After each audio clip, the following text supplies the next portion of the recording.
This is one of the most shocking cases in UK history. It started back in the 1980s, when two young women lost their lives within months. Decades later, DNA technology finally cracked the case after 33 years. When police arrested the suspect, they searched his home as usual, but what they found inside was absolutely chilling. It became clear. This man was far more brutal and twisted than they thought. His crimes earned him a spot as one of the most notorious criminals in British history. If you want ordinary, look elsewhere. Welcome to TC Channel, where other channels fall short, unique mysteries solved step by step. Let's go back to 1987 to a small town called Tunbridge Wells, about 30 miles southeast of London, with a population of around 60,000. This is where Wendy, a 25-year-old, lived. 2 years earlier, she had gone through a rough marriage. In 1985, she moved here, rented a small apartment and planned to start fresh. She got a job at Super Snaps, where her hard work and warm personality quickly impressed her boss. Not long after, she was promoted to manager. Her career was taking off, and her love life was too. Her dad, Bill, worked for the local bus company. Through him, Wendy met Ian, a co-worker.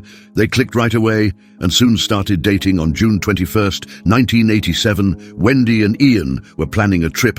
Since her dad's birthday was on June 23rd, they decided to celebrate with him first, then head to Paris, where they planned to get engaged. But tragically, Wendy didn't make it to that day. On June 22nd, around 11 p.m. Ian dropped Wendy off at her apartment. Since he had to work early, he didn't stay the night. The next morning around 9 a.m., one of Wendy's co-workers called her mom, asking if Wendy had overslept. They said she hadn't shown up to open the store and everyone was stuck outside.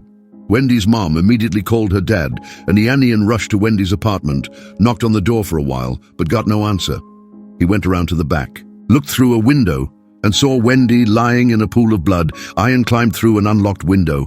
Inside, he found Wendy on the bed, barely covered with a blanket, already gone. When police arrived, they found she had been hit on the head, strangled and assaulted. There was no sign of forced entry on the door or any break-in, but one window couldn't be locked, so they believed the attacker got in through it.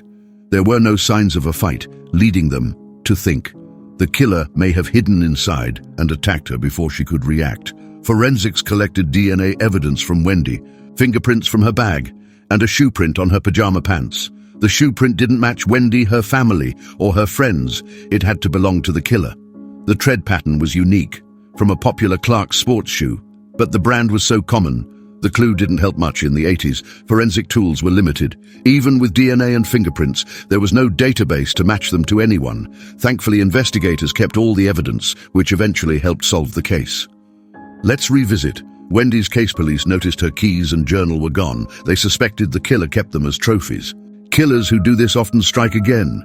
And 5 months later, that's exactly what happened. Caroline, a 20-year-old, worked as a manager at a local burger joint called Bust Bronze. On October 24th, late at night, she took a cab home to her apartment, like in Wendy's case.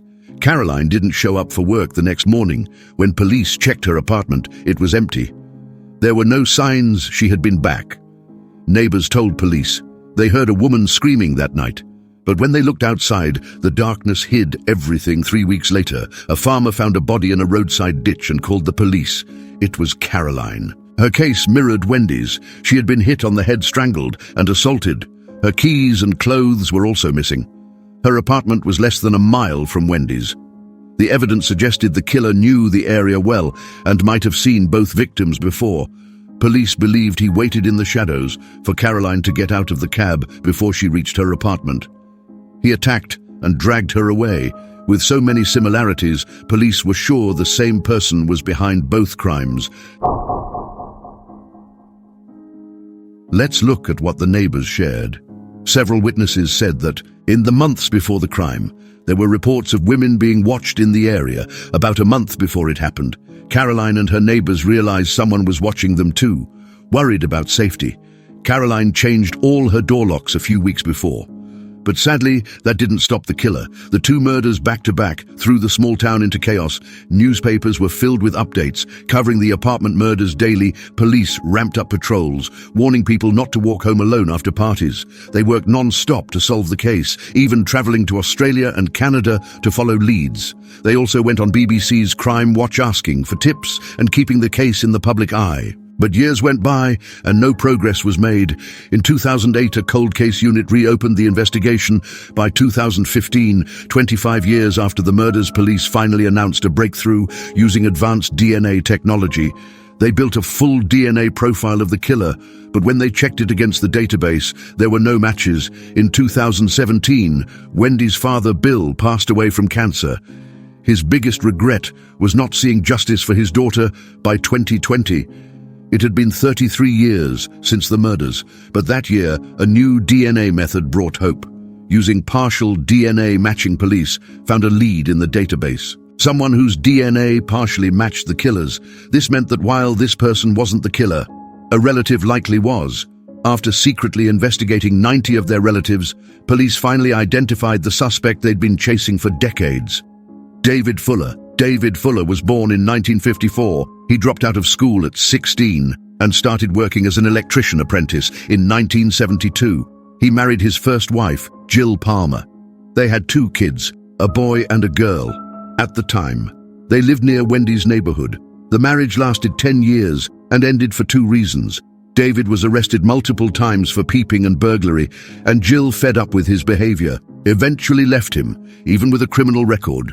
David got a job as an electrician at KS Hospital after the divorce. In 1983, he married again.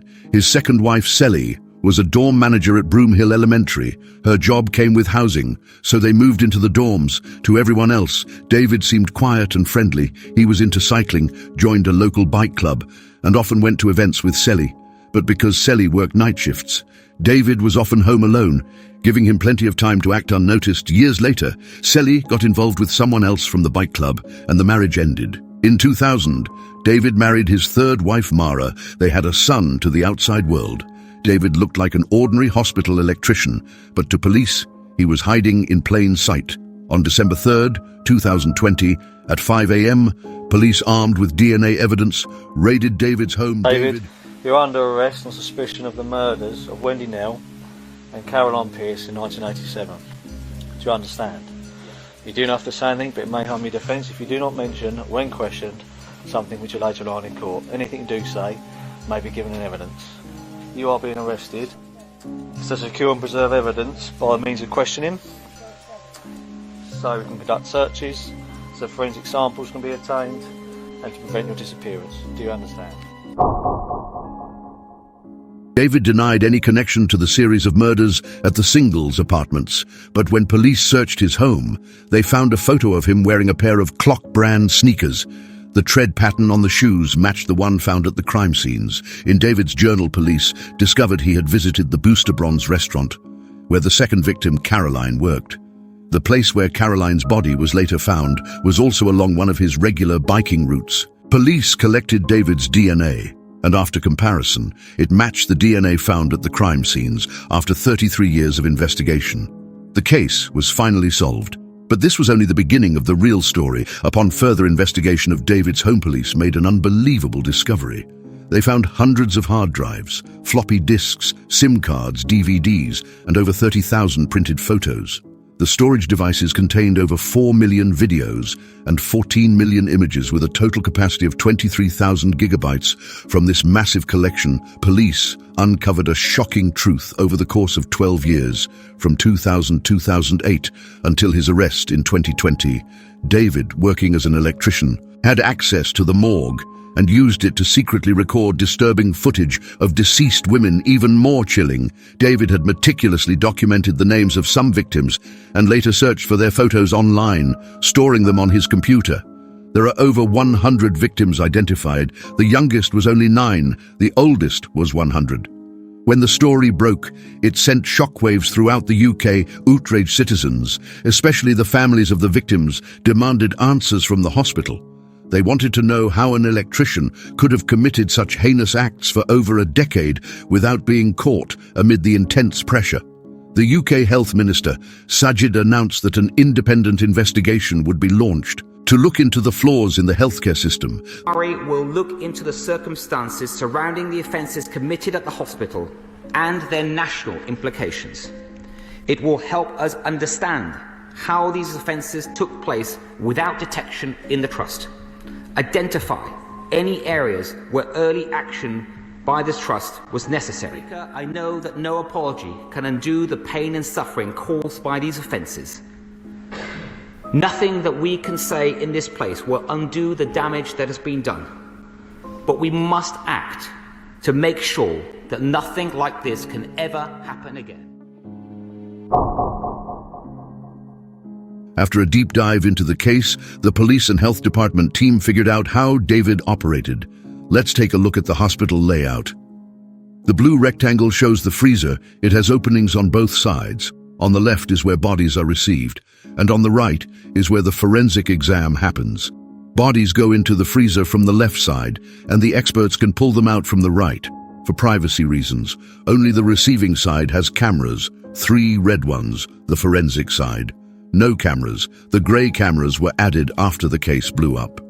The forensic area connects to the staff room and storage room. Since David was an experienced electrician, he had an access card to both places. As an electrician, David had plenty of legit reasons to be there, checking fridge temps, doing routine maintenance stuff like that.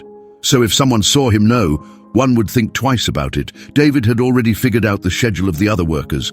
They worked from 8 a.m. to 4 p.m., but David's shift was from 11 a.m. to 7 p.m. He used the 3-hour window from 4 to 7 p.m., 7 p.m. to carry out his crimes between 2008 and 2020. David worked at 2 hospitals. Card swipe records show he entered thousands of times. Though David filmed over 100 victims, the real number could be much higher. On November 5th, 2021, David finally confessed. I want to admit I am admitting the offences, but I don't really want to go into detail. Yeah. Okay. We appreciate that. And what offences are you admitting, David? As you've just described to me. On December 15th, 2021, Judge Chima sentenced him to 2 life terms plus 12 years for 2 counts of first-degree murder and sexual assault at 67. David will probably never leave prison. His story ends here, and his actions left people feeling he was worse than an animal. If the police hadn't caught him in 2020, we'd never know how many more innocent people he could have hurt. Back in 2015, the hospital required all staff to pass background checks. But somehow, David slipped through. Over those 12 years. David swiped into the staff and storage rooms thousands of times, but no one raised an eyebrow. If the hospital had better security, maybe David wouldn't have been able to get away with so much. This case reminds us all that someone who seems like a good guy might not be as they say. You can't judge a book by its cover, so always stay aware, take care of yourself, and let me know what you think in the comments, and don't forget to subscribe.